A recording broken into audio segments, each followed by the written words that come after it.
Hi everyone, glad to be here. Thank you, Flashbots, for the invitation. I just want to spend 15 minutes to tell you about PEPC, what it is, and some of the open problems that we are considering, and get some feedback from you guys and potentially some interesting research directions. So this is the situation today in Ethereum.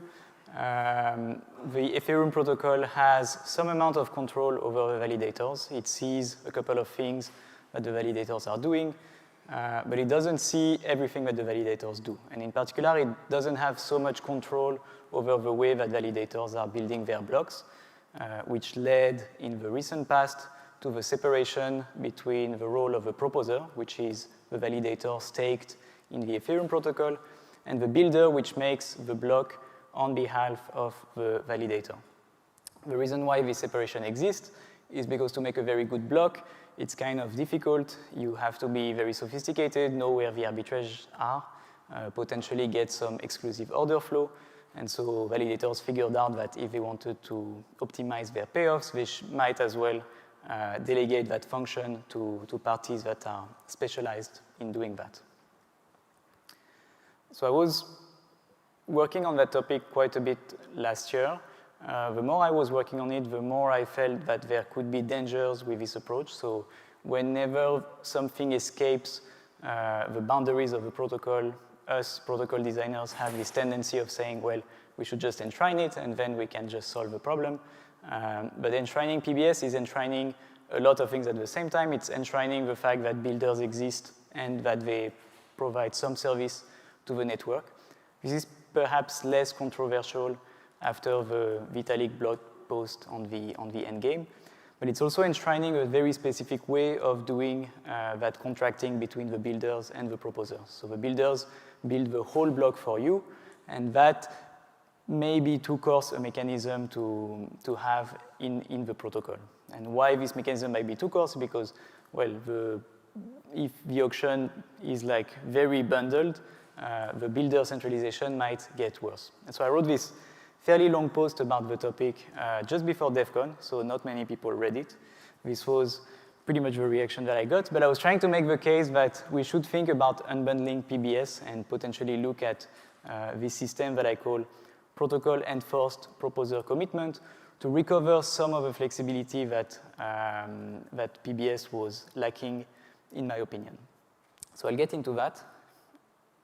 I want to give you a quick intro to what this PEPC system is. Most of this talk is taken from a recent post that I have, the PEPC FAQ. The link will be in the slides. And then I want to give you like some sense of where we're going with this and what we're trying to think about as research problems. First, a little intro and some disclaimers. PEPC is discussed now a bit more. I want to say that PEPC is not real. It's not something that exists yet and that is in production. It's something that we're still thinking about. One of the big blockers is that it cannot be real until at least enshrined PBS is real, and enshrined PBS is not real. We are still working on this very hard. There are a lot of people that are thinking about this topic, but we need more time to think this through, and we need basically most of the research that we're currently doing on ePBS to ship something like PEPC. But the good news is that it can be instantiated without being protocolized. So we can still try to enjoy some of the flexibility of the PBS auction with the PEPC lens without going the full step of having such an infrastructure in the protocol. And for instance, these are some of the topics I will discuss, these diet PEPC flavors that allow us to try out this system without making very invasive protocol changes. It's still an active area of research, in my opinion, so it's not a roadmap item. I don't think people are really planning on it. It's not a foregone conclusion either way. There could be good ideas that come out of this that eventually we decide are important and that we want to take on forward. But yeah, at this point, I'm just trying to and see if this is not a waste of time of everyone and if there isn't any fatal flaw in that mechanism. So hopefully you can tell me. And Coke is better anyways. That's just a fact. Okay, so what is the motivation behind PEPC? What is it trying to do? Here I'll stay a bit more high level, but to me, PEPC really satisfies two intents. The first intent is really this generalization of enshrined PBS. So having a system where builders are enshrined as, let's say, a core function of a protocol, but having some flexibilities in the ways that we might engage with these builders. So the principle of protocol proposer-builder separation is essentially to provide this fair exchange between a proposer and between a builder. So the builder makes the block on behalf of a proposer, and the proposer appends the signature if the builder did the thing correctly. And this fair exchange is pretty difficult to put in there. And so the idea of PEPC here, the intent, is to generalize that fair exchange and to say, well, we don't need to just fair exchange a whole block in exchange of some payment. We can do things that are more flexible, such as partial blocks, so having different builders make different parts of the block, or even having the proposer make one part of the block and a builder making another part, or making blocks with different specifications. So these specifications, for instance, could be inclusion lists, which are censorship resistance mechanisms that we're considering, or things that have to do with ordering, like FCFS or other things that could come from some committee. The second intent, and really the reason at the time why I wrote this post, was to try and move some of the use cases of eigenlayer from an optimistic failure mode to a pessimistic failure mode. So in eigenlayer, you enter into some commitments as a validator, and if you don't satisfy these commitments, you get slashed by the eigenlayer smart contract. It's pretty nice. It buys you a lot of economic security, but it's still some sort of ex post penalty. You can still do the bad thing and get away with it by getting slashed. And if the bad thing earns you a greater revenue than what you expect to lose by getting slashed, you might still want to go ahead and do it.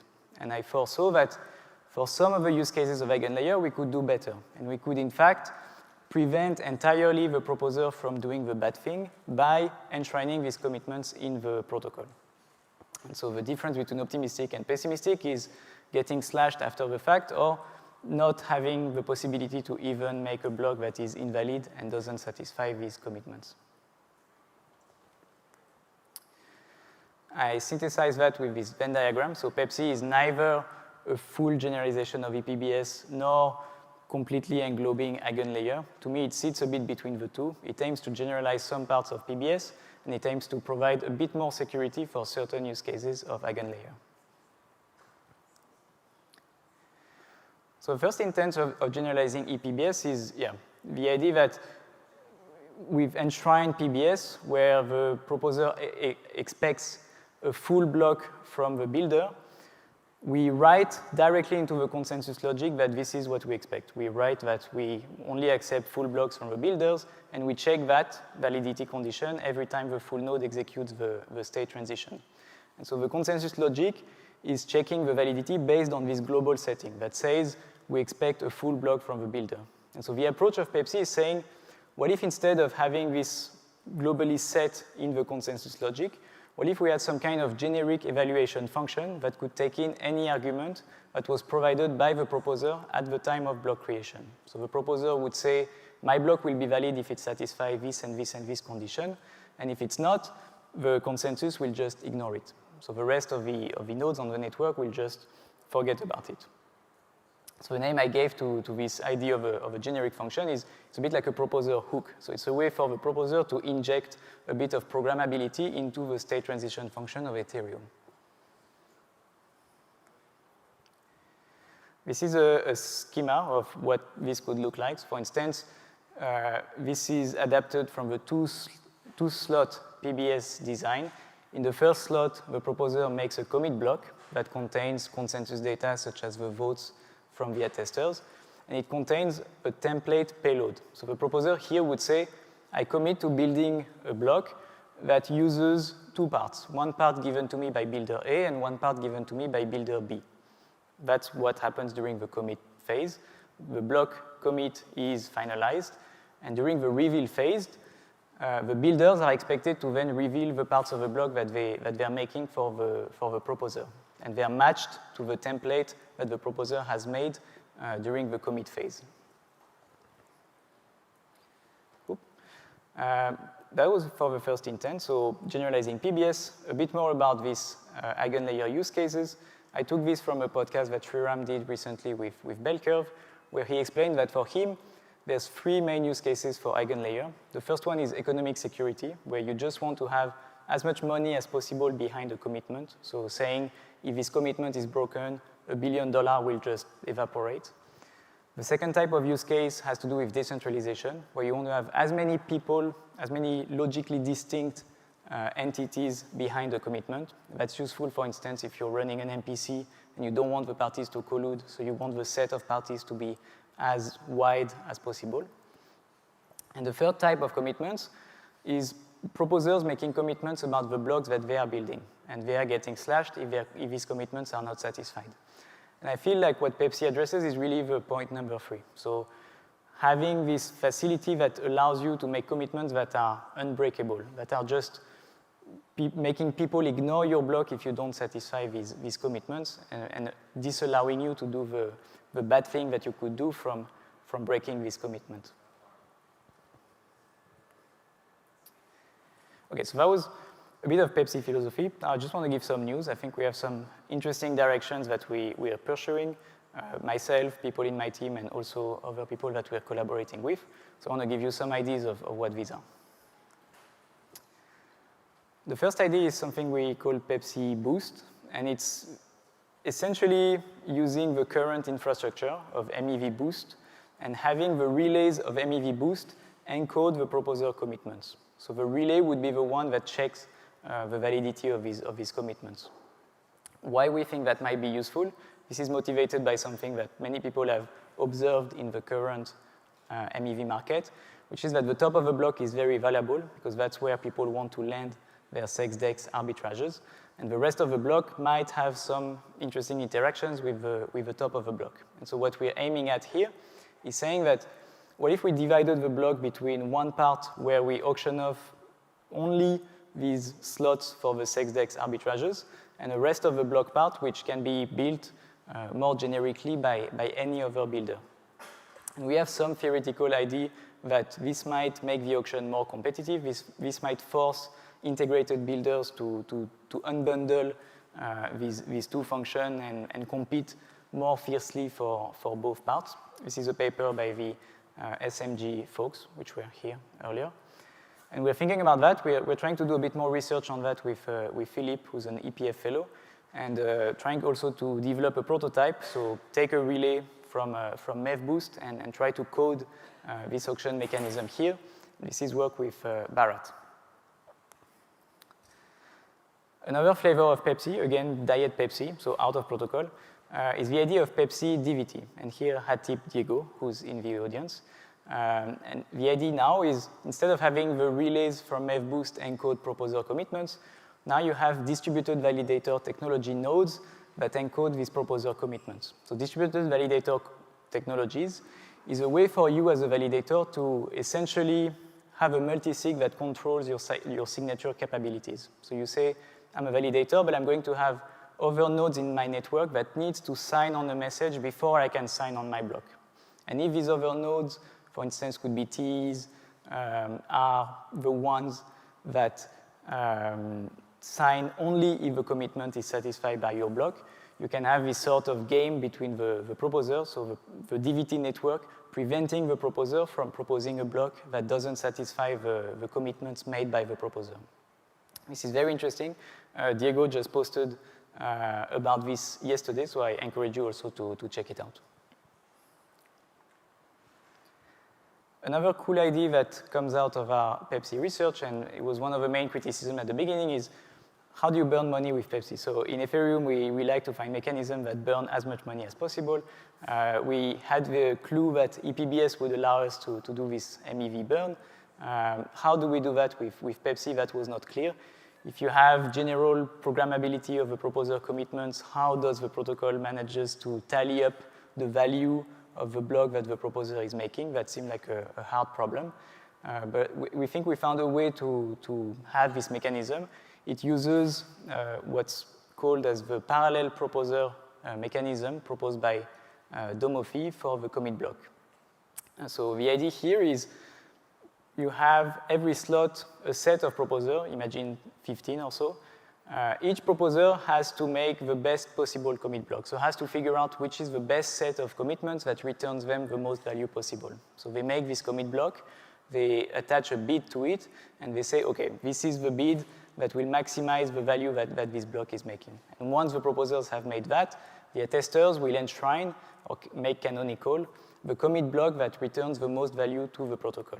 And this allows us to essentially have a credible signal of what the value is for the block made by the proposer.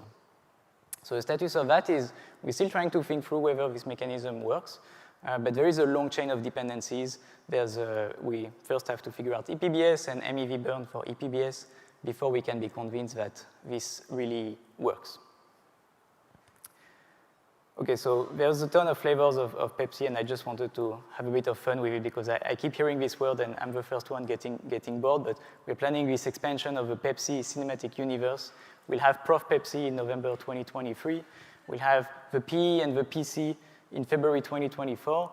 We'll have PEPC 2, Electric Boogaloo, look forward to that, August 2024. PEPCFS, first served cold, FCFS is very popular here, March 2025. And finally, PEPC in September 2025. And many more, hopefully, if you guys can help us figure this thing out. So thank you for your attention. Check out our work from the rig and get in touch.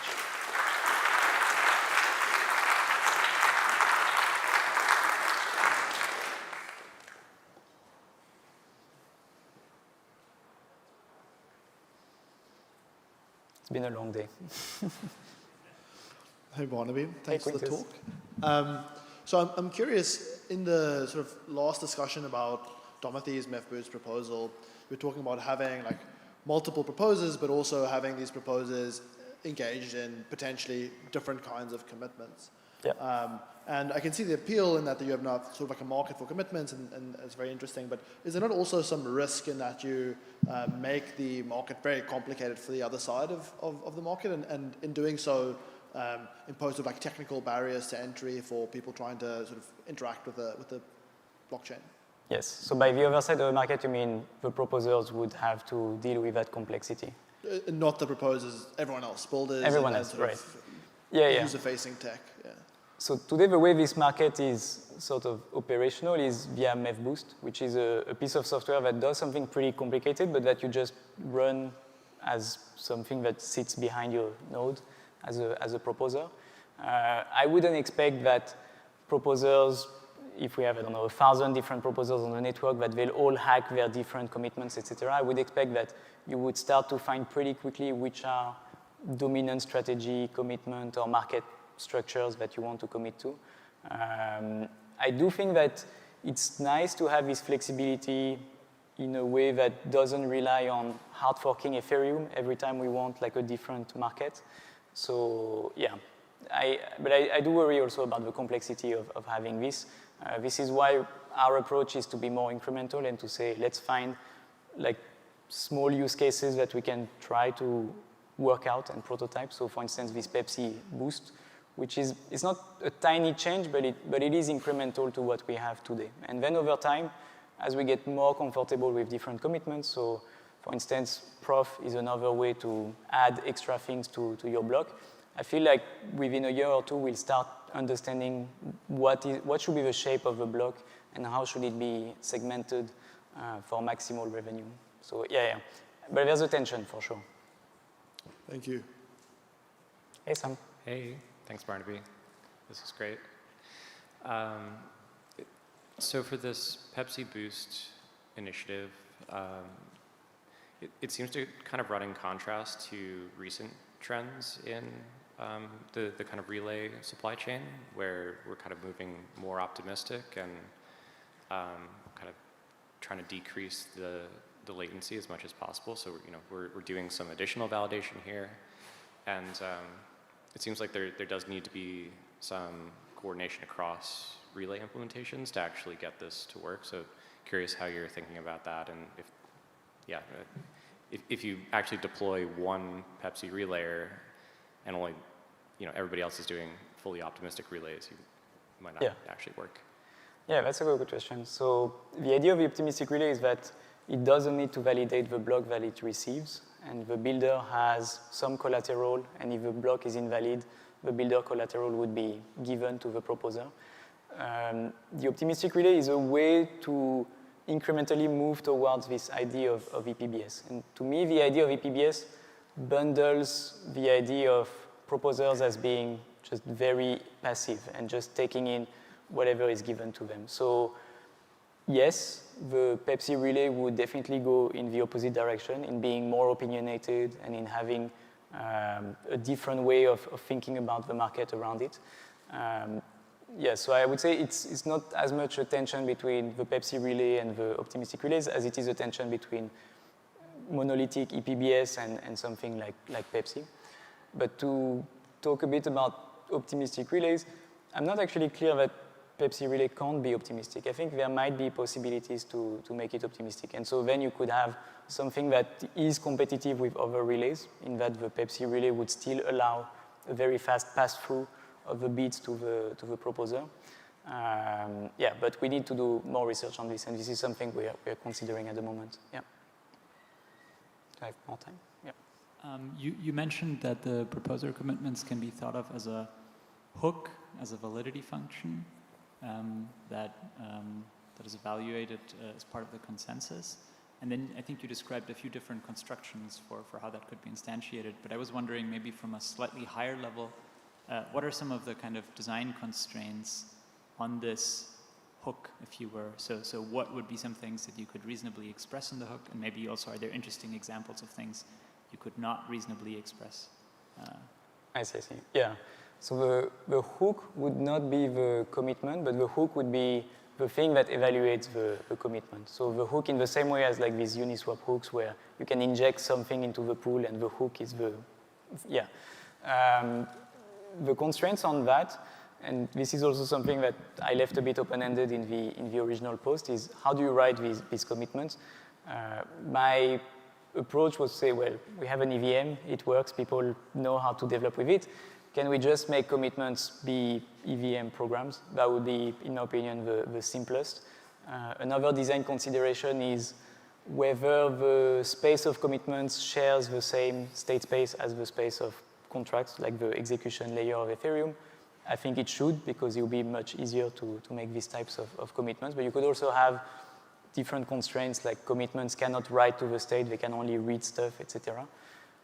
And a third constraint or something that we need to have more answers on is how do you meter the computational use of these commitments? So one advantage of reusing the EVM is that you get gas metering for free, and you need to think through, well, are there ways for the proposer to DOS everyone by making them compute a commitment that just never terminates? So you have to protect against these things as well.